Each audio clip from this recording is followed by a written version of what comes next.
They told me to stay quiet. Not because it was right. Not because it would fix anything. But because exposing the truth would destroy the family. The first time I found out someone had opened a credit account in my name, I thought it was a mistake. A glitch.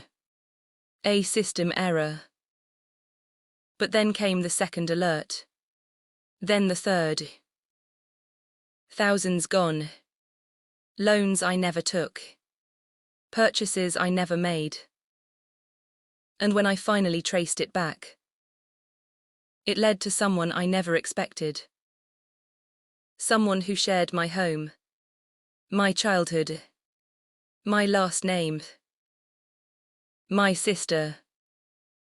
I still remember standing there, waiting for my parents to say something.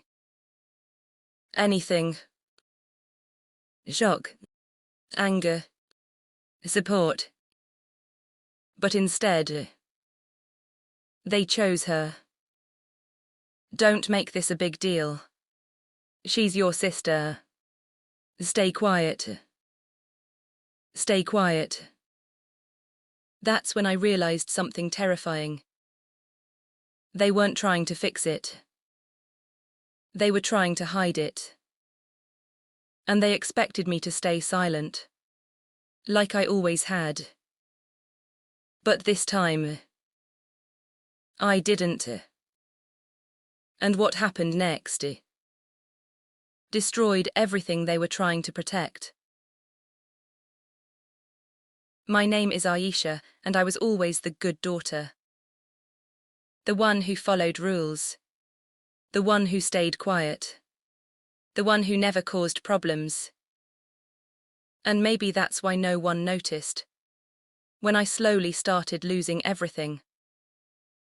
It began with a single message. Your payment is overdue. I frowned. Overdue for what? I didn't even own a credit card. At first I ignored it. But then more messages came. Different banks.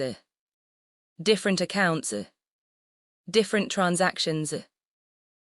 Each one worse than the last. My heart started racing. Something was wrong. Very wrong. I went to the bank the next day, hoping it was just a misunderstanding. But what they showed me felt like my entire world collapsing. Multiple accounts. All under my names. All active. All used. And all filled with debt. My hands started shaking. This isn't possible, I whispered. I didn't open any of these. The bank officer looked at me calmly and said, according to our records, you did. That's when fear turned into something else. Suspicion. Because the address linked to every single account was my parents' house. That night I went home.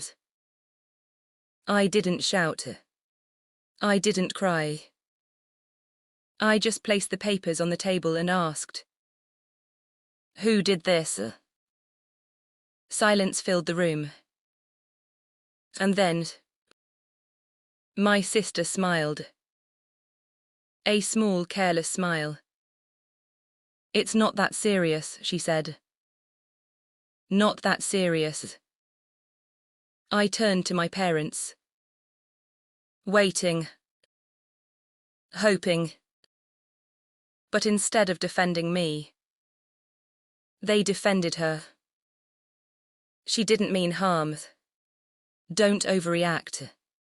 We'll fix it quietly. Quietly.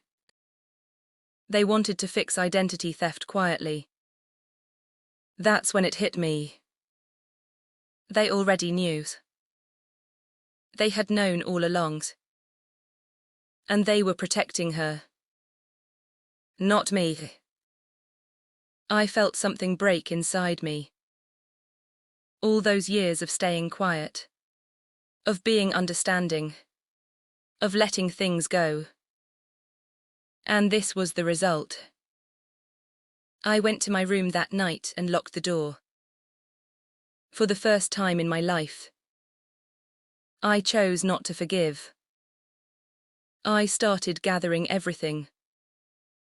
Emails, transactions, bank statements, every detail, every proof. And the deeper I dug, the worse it got. Fake signatures, forged documents, multiple loans. She hadn't just made a mistake. She had built an entire system using my identity. And my parents, they had helped her hide it. That was the moment I stopped being the good daughter. The next morning, I uploaded everything. Not for revenge, but for survival. Because if I stayed silent, I would be the one paying for her crimes. Within hours, everything changed. Calls started coming in. Banks, fraud departments, investigators.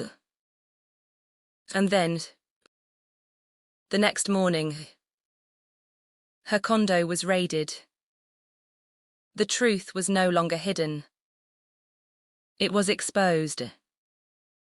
Loudly, publicly, and permanently. My parents called me again and again. But I didn't answer. Because for the first time, I chose myself. The process that followed wasn't easy. It was painful, messy, draining.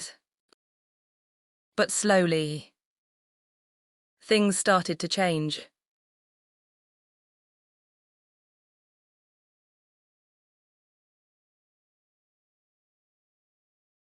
Their accounts were investigated. The debts were removed. My name was cleared. And my identity was finally mine again. As for my family, we were never the same. Because some betrayals don't heal. They change you. But if there's one thing I learned, it's this. Silence doesn't protect you. It protects the people hurting you. And the moment you speak up, everything changes.